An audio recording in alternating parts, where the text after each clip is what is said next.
السلام عليكم.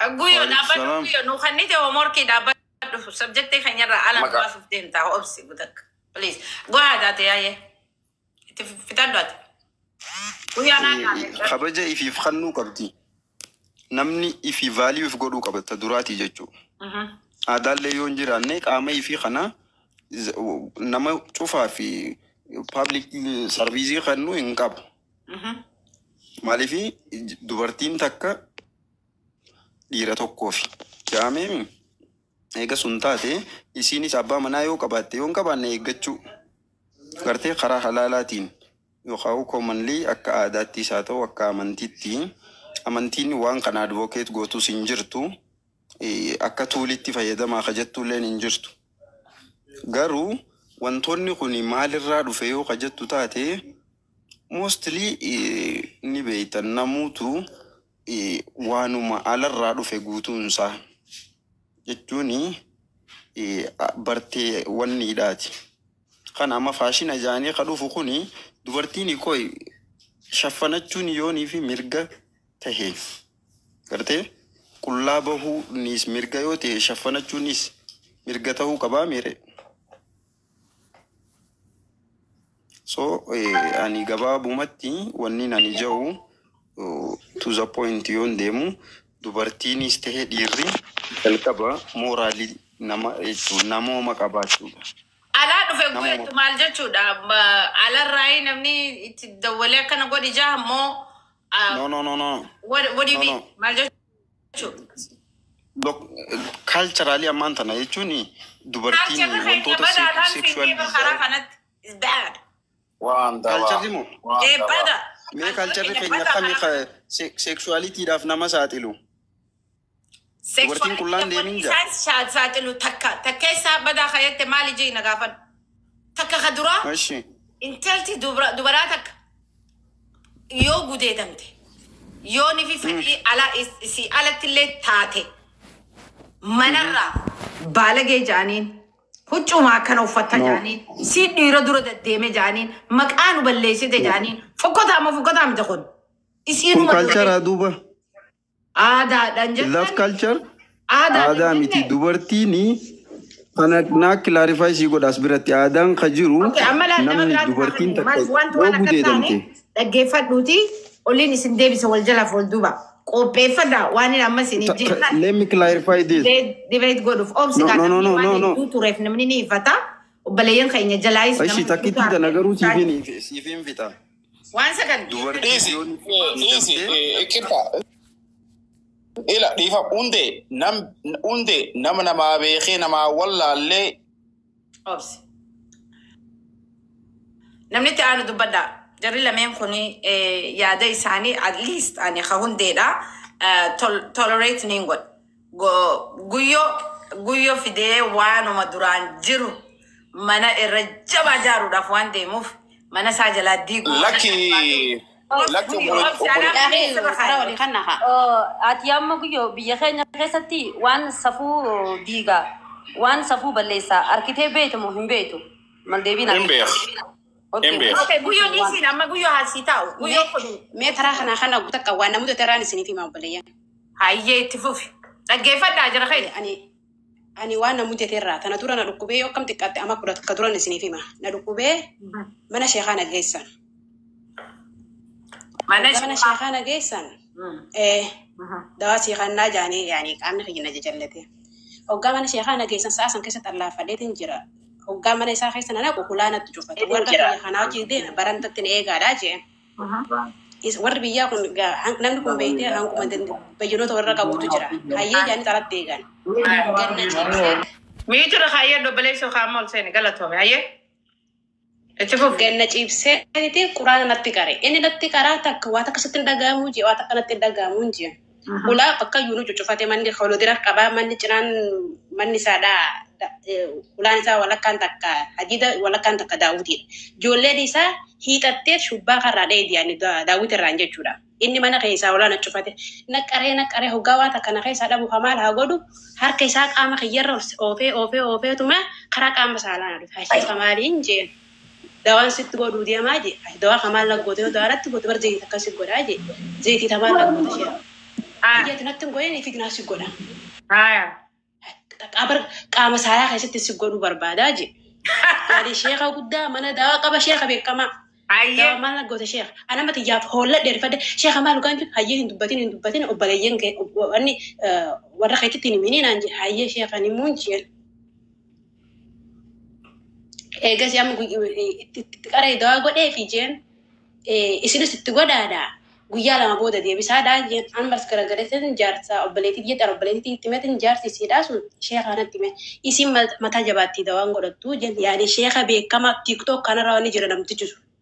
Ana moggaan isaa harkee duunatti dhaga'ama wanti sun wallaahi laajii namtichi qintaaru maal qintaarooti maal namarraa baasa jee TikTok irra deemu sheekha guddaa beekamaa yaani. Akkam kana uka kaayyannee deddeemuu ni jirra shamarran Oromooti. Laali obboleetti ciroo sun jira akka fedha godha dhalaata. Jarjari. Ayyee. Obboleetti ciroo waan kan lakkii wanni kun aadaan itti gurraan namin toltu lakkii lasa dhowwee lakkii. Akkas taadhaan sheen guyyatti dhalaa meeqaa horuu jira. Inta lakkii lasa dhowwee inta lechuun immoo obboleetti. Seenaa guyyoon hin deebisin awwaan isin deema. Ijoolleen quraana sii garaasaa jeetii online waa fixattu keessina gudeedamuun haalaal inni jechuusaati moo maal yaadni isaa isaan itti gabbaana isa jedhaa amma yaada keenya fixadhu obboleettiitii yaadi. Isin wanni isin dabarsanaan fixadde sheekkotii hoggaa mana dawaa namni keenya nama geessee gisee isheen gabbaa isaan inni jedhe namni keenya akka nama dhukkubsataa san dhiisee alatti gadi hin baane namni keenya sheeka akka rabbitti abbadan hoggaa gabbaa jee namni keenya haa hojii gabbaa keessattuu hoggaa isheen ulaasi cufate namni kun mana keessatti maal ta'utti raa isheen kun dhugaa nama amanamaa hoote maaliif ulaa nama cufa maaliif nama gabbaasa namni keenya hanqana gabbee hubatu misaalaaf namni baadiyyaa magaalaa keessa waa hedduutu nama hojjetu antiyaa waan narra ga'een himutti raa beeka. Ati inumaatu shamarree jabduu agartee fuuldurallee akkanumatti waan agarte shamarran kaaniif dabarsitu ana jettee ta'ee himattu ni xiqqaatti shamarran keenya akka reefu jaansanitti safuu jaansaa nama qabu. Anaaf carraana kana guutakka. Amma dhufteen sahoo haa'ime itti fufimee yoo shamarran keenya warri si gubbaa jiru jira gaafa dhufu ordaa yoo haayyaman rakkoon. Warda dhiifama guutakka carraana kan yanaaf. Okay, amma yaada ciroo jettirraa dhugaadha beetee ati majority miti gin namoonni tokko maqaa sheekaatiin du'aa goonaa waan adda addaa goonaa ja'anii haala hin taane dubartoota keenya irratti warra oofu jira. Nama tartiiba hin qabne, respectii nama hin qabne jechuudha. Namni akkasii ammaas nama ilmii qabuumi nama wallaalaadha nama ilmii hanga xiqqaa takka qabu beete annaa wanni kun ni jira ginna hundaa miti sii galteemi saniifuu ammaas feerrii miti wanni kanaa kun dhaabbachuu qabaa namni ammaas mana sheekaa jee dhaqu kunis sheeka bira dheeytan san beekuun dirqama osanii nama hunda biran dhaqan sheeka malee adam biitti bakkayyuu beetu biitti sheeka beekama akka biyyatti beekamaa nama beekamaadha yaani sheeka godu keessaati miti. No dhiifama naa godhi beekumtii bichaa miti barra. Beekumtii bichaa osoo hin taane. Mee ilmaan koo yeroo takka. Beekama tartiiba hin qabne si jira. Assalamualaikum warahmatullahi wabarakatuh. Waalaikum salaam isuma kam. Nagaa qabdanii. Biyya fayyaa kan. Fayyaa keessanii. Nagaa jirtu. Baga jiraattan baga nagaa nuuf taatanii. Ayyee. Yeroo baay'ee na jala ture. Dhiifama sin harkine isuma.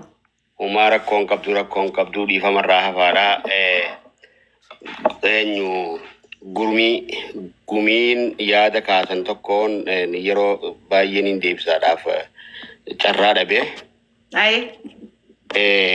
Gumiin yaadni inni itti haasa'ee fi kan asirratti haasa'amaa jiru garaagarummaadha qaba xiqqoo. Maaliin garaagarummaa qaba yoo jennee wanni itti garaagarummaa qabu inni wanni kuni waan akkanaa kana dubbachuun Oromoon irraa safuudha eebbiidha hin dubbatinaa jechuun isaa aadaa isa duriin wal qabsiiseeti. Garuu ammoo wanni kun safuudha jedhanii yoo haldhiisan taate daran jabaachaadhaa nutti hammachaadhaa dhufa. Waan tahame takka yeroo isin tahamte sanitti immoo bakka kanaa waan akkanaa gocha kanaa raawwatame jedhanii himuun fuulduraa fi digniinaa fi gorsa jabaadha.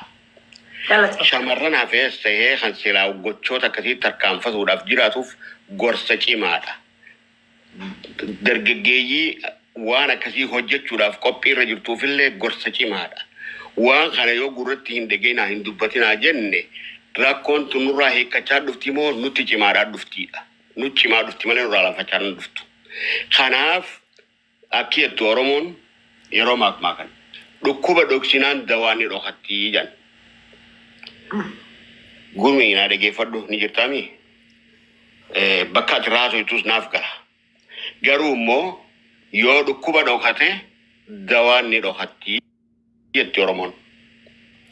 Dhukkuba dho'ifachuun maali? Rakkoo nama mudatte tana akka shamarranis ta'ee dhiiraas ta'ee wanti kana ni mudatti. Inumaa waan zabana kana waan dhageenya keessaa gudeeddii dhiiraa dhageenya turre. Dhugaas yoo dubbanne. Maali wanni kuni? Guyyaa keessaa waan nu dhufe. Waan guyyaa keessaa nu dhufe kana yooniif qal jenne nurraa dhaabbataa nu cimaa deema. Akka nu cimaadhaa hin deemne uummata keenyaan bakka tana waatu jira daba kanaatii jira jedhanii agarsiisuun sirriidha. Waan gaariidha. Akka hiyyatti. Manguddoo waggaa 60 jedhaniin kun. Isin dhageeffachaa isin ture gargarraa eegalee. Waan irra wal qabaadhaa turtan. Garuu al tokko carraa argadhee ol baheetiin sagalee osoo hin kenneetiin bilbili na baasi. Haa ta'u ammallee maasonni jechuu barbaadu. Namoota gocha suukanneessaa gocha badaa ilma namaatiin hin malle raawwatanii fi kan irra raawwatame dho'isaa jechuun akka wanni kun nu babal'atu godhuudha. Dhiisa ibsaa waan jira lafa haayaa Oromoo garsiisa addunyaa garsiisa rakkoo kanaatii jira rakkoo akkanaa kun fooyya'uu qaba jaadhaati. Bakka kannaadhaaf isin miidiyaa gorsa uummataati. Miidiyaa gorsa biyyattiidhaati. Jeetiin fudhadha. Maaliif jennaan hayi achitti rakkoo kanaa mudate jechuun qaanyii yoo taate dho'ifachuun ammoo hanga daa'ima waggaa takkaa fi waggaa lamaatiif geddeemu jirtu kun. Daa'ima waggaa takkaa fi waggaa lamaatiif gad tarkaanfachaadhaa jirti. Kanaaf hanga sadarkaa sanii osoo hin geenyetti bakka dandeessanii bakka agartanii warri sagalee qabdan warri miidiyaalee gurguddaa akkanaa qabdan uummata Oromoodhaatiif uummata addunyaatiif uummata biyyattii Itoophiyaadhaatiif uummattoota addunyaa jiru guutuu hubachiisaa itti jabaadhaa waan gaarii eegaltanii jeetiin fudhadhaa hedduu galatoomaa ulfaadhaa yoo irra tures dhiifama naa godhaa. Laakiin rakkoon hin jiru galatoomi bagana gahaan dhuftee fooloo godhaanii eessuma kiyya rabbiin umrii isaa dheeressu arra bagana gahaan naa dhufteen siinjaa warda fooloo naa goosisiif fooloo godhaa fi fooloon isaa guddattuu fi nama hayyuudhaa nama. Lama 65 kun fooloo godhaanis